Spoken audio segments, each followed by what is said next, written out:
Pendant des années, j'ai vécu avec deux moi séparés. Le moi créatif qui écrivait, peignait, imaginait. Le moi sexuel qui désirait, jouissait, explorait. Les deux vivaient dans la même maison mais ne se parlaient pas comme des voisins qui s'ignorent.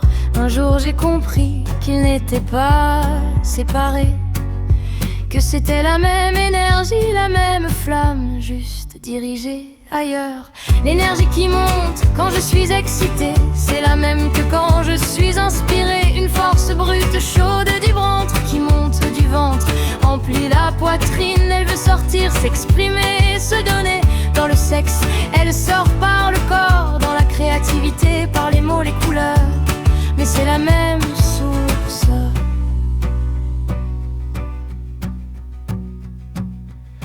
Un ami musicien m'a dit un jour: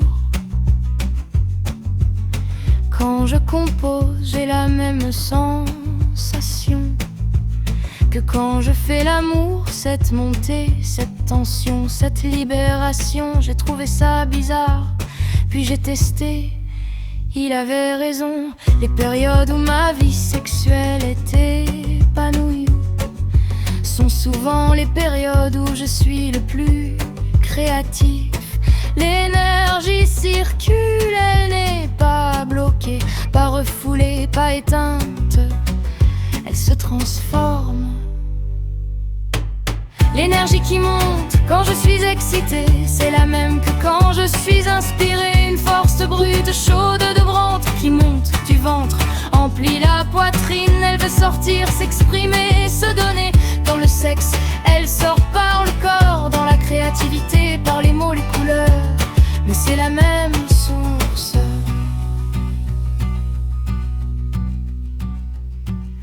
Un peintre que je connais fait des séries entières après des nuits d'amour.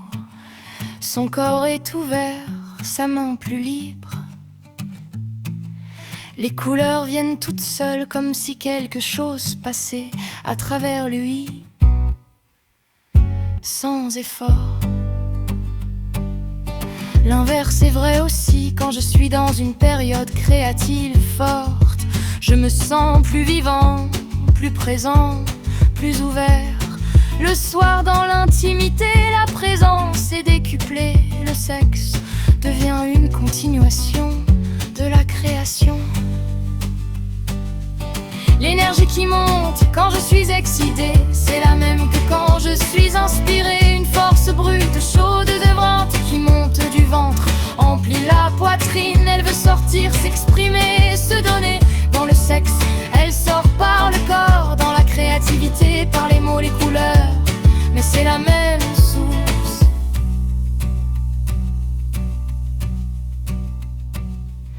Les blocages se ressemblent quand je suis bloquée en écriture. C'est pareil que quand je suis bloquée sexuellement. La peur de mal faire, du jugement, de ne pas être à la hauteur, des attentes trop hautes. Une pression intérieure qui paralyse au lieu de stimuler. Les solutions se ressemblent aussi: ralentir, arrêter de vouloir performer, se reconnecter au corps, à la sensation, à l'instant présent, accepter que ça vienne ou pas, cultiver la curiosité plutôt que la performance.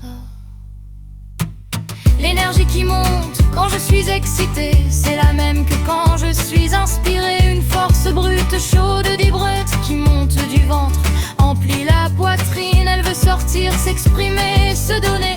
Dans le sexe, elle sort par le corps, dans la créativité, par les mots, les couleurs. Mais c'est la même source.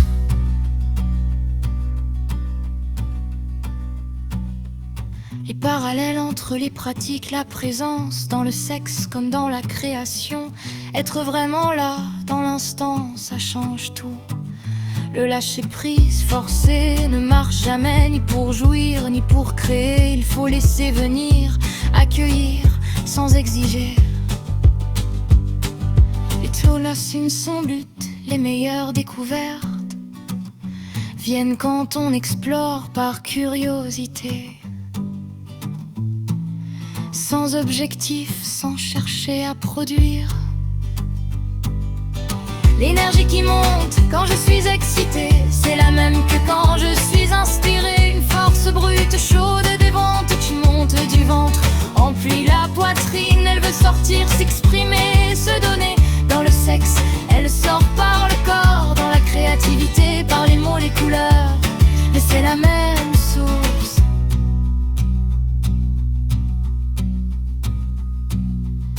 Alors la prochaine fois que tu seras en panne d'inspiration, regarde du côté de ta sexualité. Est-ce que l'énergie circule là? Est-ce que tu es vivant, présent, ouvert?